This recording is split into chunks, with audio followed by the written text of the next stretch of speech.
Palayamkottai Xavier கல்லூரியில் தமிழ் துறை சார்பில் தமிழ் மரபு மருத்துவம் கண்காட்சி மற்றும் கருத்தரங்கு இன்று நடைபெற்றது. துறை ஒருங்கிணைப்பாளர் பாலசெல்வி வரவேற்றார். இணை முதல்வர் லூதுசாமி நிகழ்ச்சியின் நோக்கம் குறித்து பேசினார். இளங்கலை மாணவர் ராம் சுடலை தமிழ் மருத்துவம் குறித்து கிராமிய பாடல் பாடினார்.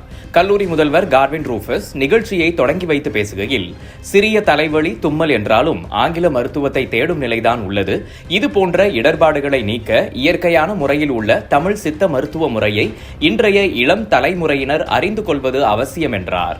அரசு சித்த மருத்துவக் கல்லூரி இணை பேராசிரியர் டாக்டர் சுபாஷ் சந்திரன் சித்த மருத்துவ சிறப்புகள், பலன்கள், பயன்பாடு உள்ளிட்டவை குறித்து பேசினார். மாணவர்களுடன் கலந்துரையாடல் நடத்தினார். சித்த மருத்துவம், இயற்கை தமிழ் உணவுகள், அவற்றின் பலன்கள் போன்றவை குறித்து உணவுப் பொருட்கள் மற்றும் காய்கறிகள், பழங்கள் காட்சிப்படுத்தப்பட்டு அதற்கான விளக்கங்களும் காட்சியில் இடம்பெற்றிருந்தன.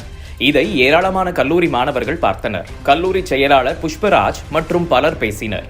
தமிழ்துறை உதவி பேராசிரியர் டெய்சி நன்றி கூறினார். நிகழ்ச்சியை இளங்கலை 2ஆம் ஆண்டு மாணவர் இஷா தொகுத்து வழங்கினார். ஏற்பாடுகளை தமிழ்துறை தலைவர் இதயராஜா மற்றும் துறை பேராசிரியர்கள், மாணவர்கள் செய்திருந்தனர்.